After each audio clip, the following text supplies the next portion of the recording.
Welcome, Mr. Subramaniam. We are primarily in the patient monitoring space. Basically, we have a solution which I will come towards the end of my presentation, which talks about what we do, what is the product and solution we have in the offering. In the course of the initial parts of the slide, I will just talk about the impact of some of the technologies in this healthcare space, and some of which we are actually currently working on in Vios to augment our existing solution in that space. And primarily in the AI and data analytics is something that we are currently working on. So I thought this basically quote is pretty much sums up the theme of this conference. And this was quoted by Alan Kay, is well-renowned computer scientist way back in 1970 when he was working for Xerox. Especially when you talk about when he was asked then as to what is the future likely to be, and this was the statement. It's pretty much a well-known quote, is used in almost in all technical conferences, and it summarizes how we can't really, unless we actually go and hit the road, it's difficult for us to predict what the future is likely to be. So the next few slides I'll touch upon some of these areas, I think some of which has already been talked about by the previous speakers. And in this space especially, I think the VR, AR and MR, the virtual reality is something that essentially basically you are letting the subject or the user experience an entirely new world. Like you are allowing the user to transport himself from not the present where he is, but he can visualize and experience a completely new space. Like you could visually be on an aircraft while you are physically here. So that kind of experience you get with virtual reality. And the augmented reality is something which you take a real world object or scenario, and where you can overlay some of your digital, augment it basically on a digital layer, and give enhanced user the enhanced experience of that image. So pretty much some of these areas is actually treading into the healthcare space. It's also being used predominantly in other industry domains, but in the healthcare space it's widely used in many use cases that are already in public domain. In the primarily the VR, if you talk about how it is affecting or impacting the medical education itself, like the VR virtual reality table, which actually gives you a full experience of having to go about how to dissect the subject, a patient in this case, and give the students an entire experience of going through this process. So similarly, there are use cases where in the VR, using virtual reality, how to have especially in the case of dementia. For example, dementia is one area where you can only control the disease, but there's not really a proven therapy for it. So using VR, the way that is done is to allow the researchers to experience what a dementia patients will go through. So essentially you are putting that patient in the domain of how a dementia patient is, how he feels when he goes, what kind of experiences he goes through. That's an experience that the researchers go into, and this is pretty much done in many of the researchers have been going through this process and trying to discover what kind of solutions can be brought on plate. On the AR side, there is various use cases for treatment of autism, where we let the child, for example, experience social interactions, like you would normally do with basically transport, allow the child to experience some of these, interact with other social subjects. And also like I touched upon on how AR can be used for in the teaching space, like where you can really simulate and experience the whole course of anatomy can be experienced on the table. So mixed reality is again a technology that combines both these experiences, both of the VR and the AR, and allows new solutions which can allow physicians or surgeons to actually, while they're performing a surgery, for example, can leverage the systems in the back end to pass on the real life information and get more insightful information on how to navigate that experience. In the AI space, I think pretty much the previous speakers have talked about some of the use cases.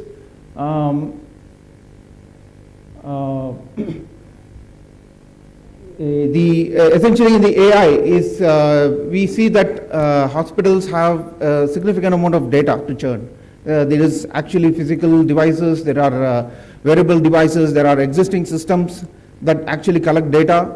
There are a lot of interactions a patient or other users may have with the hospital systems. All this data is actually available with the hospital systems. How can we derive useful insights from this data? So basically we use this data, we develop complex algorithms to model and train this model with existing data, and it allows to leverage or put this model in real life so that useful insights can be derived. And one such example which was already described previously was in the diagnosis of the eye diseases. Basically you take the photograph of the retina to detect eye abnormalities. That can be uploaded and algorithms can be run on that piece of image and to detect any abnormalities. As we have seen in real life use cases also on the use of AI applications for diagnosis, that's again significant work is already being done for cancer diagnosis and treatment, where the system basically will be able to understand or go through a voluminous amount of information from public domain or even published papers and be able to guide or recommend what will work best for this specific patient.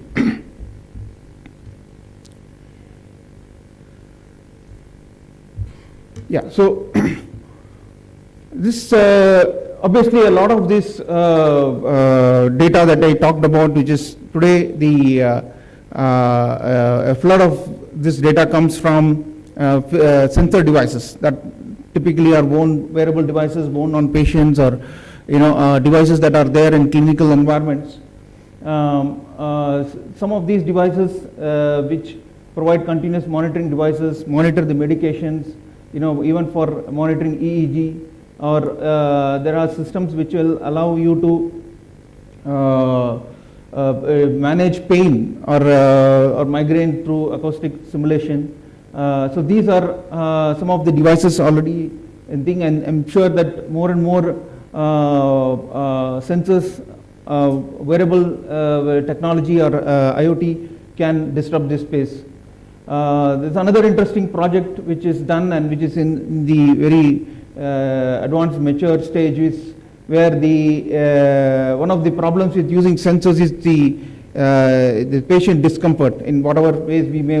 That's an area that is being addressed. But this MIT project allows you to use wireless signals without any sensors worn on the patient. Basically, you use wireless signals and can detect the the reflections from moving objects. Even as sensitive as your heart movements can be detected by the sensors placed in the environment, and be able to run through some deep neural network algorithms to diagnose and even detect heart rhythms or even respiratory rate. Any of these vital parameters can be sensed by these devices.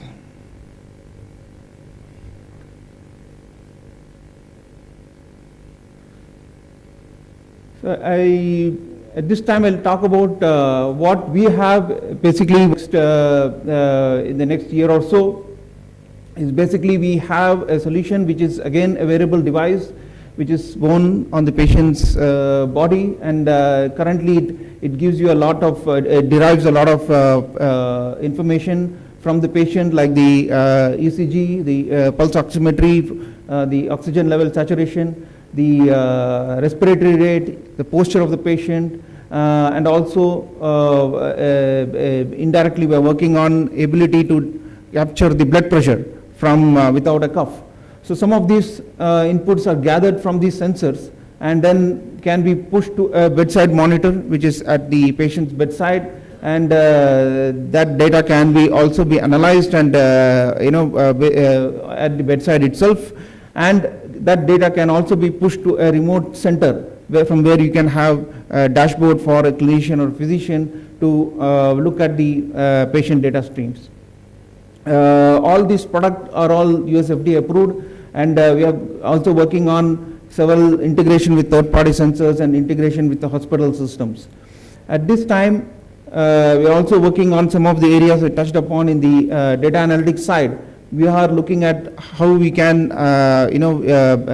understand these data streams and be able to address some of the problems that earlier speaker talked about, sleep studies or even sleep apnea or any of these kinds. We have done some use cases, case studies where this data can be used to detect and even look at diagnose some of these conditions. And part of a full-fledged demo of this solution is at the booth outside. So pretty much I have summed up my talk today is with this statement from Albert Einstein that we cannot solve a problems with the same level of thinking that we created them. So much of the thing that we have been doing is to see how we can replicate some of these existing solutions are getting reinvented in some form or the other. That I think some of the problems needs a new domain or new leverage from where we can really think differently and try to address this problem. That pretty much completes my talk today. So, thank you.